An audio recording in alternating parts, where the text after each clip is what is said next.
Okay, so who is this Cathumus Pentacathula guy, and why is he narrating my books?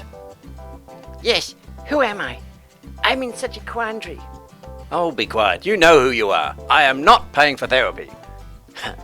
My therapist said you would say that. Anyway, ignore him. He's made of cardboard. Typical. So, it all started when I was about 12 years old. My dad gave me this tiny little reel-to-reel tape recorder. And I thought I'd use it to record silly comedy sketches and stupid songs and stuff like that. I called it Radio 3 DAG for no apparent reason. DAG is just somebody who's a bit, I don't know, stupid, uncouth, unfashionable, that kind of thing. So I had Radio 3 DAG. And most of the stuff on there was ripped off from Monty Python, the Goons, the Goodies, whatever I happened to be listening to at that time. Da-dum, da-dum, da-dum, da-dum, da-dum, da-dum, da-dum, da-da-da-da-da-da-da-da-da-da. There are no words in this song. No words in this song. No words in this song. No, there aren't, baby. That's why we can't sing it. I started that with a friend of mine, and then we moved on to some hand-me-down tape recorders and did that for a bit longer. And then my friend brought over this book called The Monty Python Big Red Book. And in it had this little cartoon, and Terry Gilliam had drawn this little guy who was narrating this story. And so I thought, oh, I like the look of that. Why don't we make a book of this stupid Radio 3 DAG that I had rented? And I just thought, well, we'll just draw silly pictures as well as the comedy sketches. And in one of the pictures I had this dragon, and then I thought, well, I'll take that little guy from the Monty Python book and I'll put him there, and he's going, oh dear, was that a dragon on page 2? If so, I'm going over to Monty Python. And again, it was all ripped off. And then eventually I just thought, I'm going to write short stories for some reason.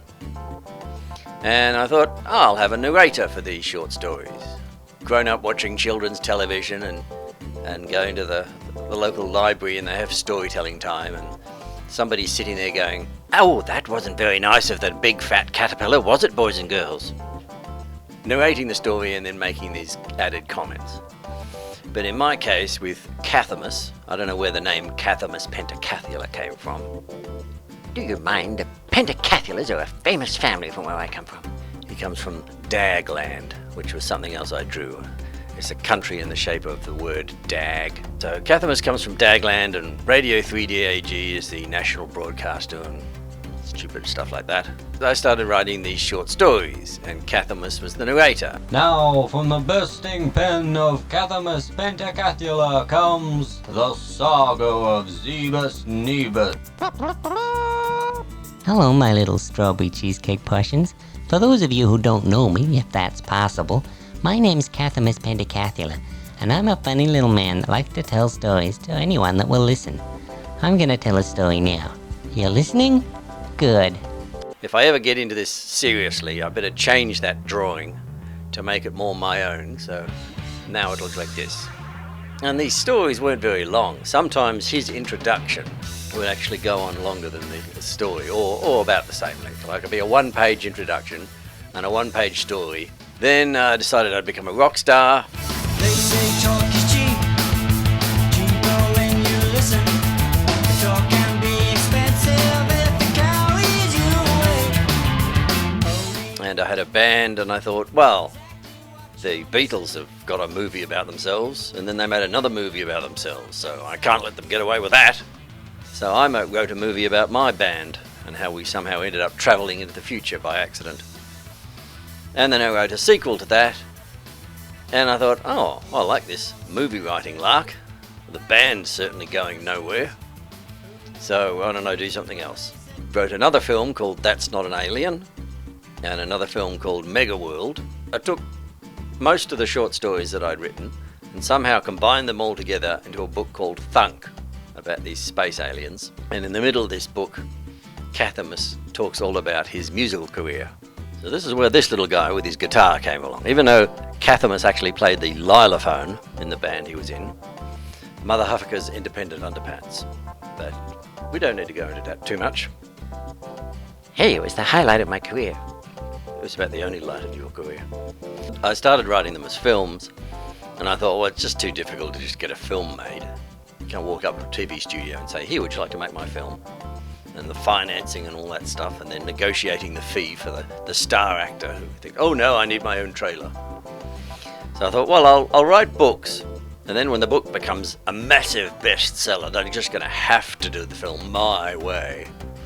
And I will write the script, and I will be the director, and I will be the actor, and I will have my own trailer. So I started turning these films into books, and at first Cathumus was narrating the book and making comments at the same time. And then I thought, no, I want to separate these two. So this is the book he's narrating, which I have written, and then his comments are in parentheses. So if it's something in brackets, you can assume that he has added that. I didn't say that myself, he added that. A cute one put his hand in to try and push out the blades, and it was told off in no uncertain terms by the leader for being careless. Actually, I'm uncertain what terms it did use, but its meaning was explicitly implicit. But then it all gets very complicated because he's still narrating the book, so he often ad-libs things and adds things which I didn't tell him to. Oh yeah, well why don't you sue me?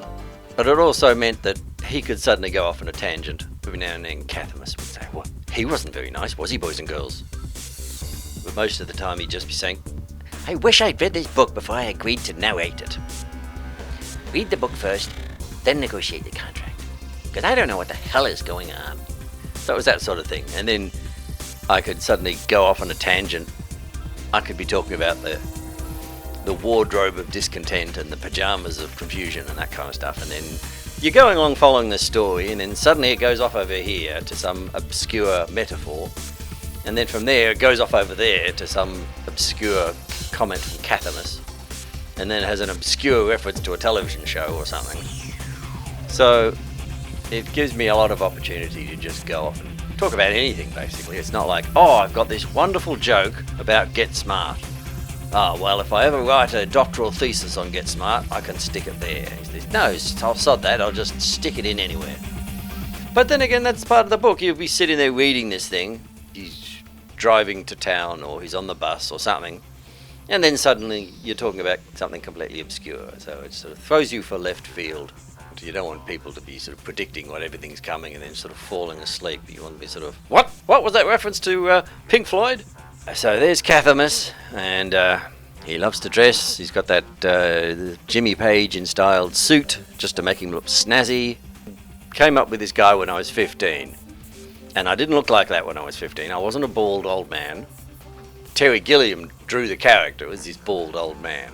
So I just modified it, kept this image. I wasn't going to give him hair or make him look young or anything. So anybody now looks at things, oh yes, this is you, you've modelled him on you. But no, I was 15 years old at the time, and I had lots of hair. And then I got into rock and roll and I had really, really long hair. So I could have given him a wig and very long red hair, especially playing the guitar.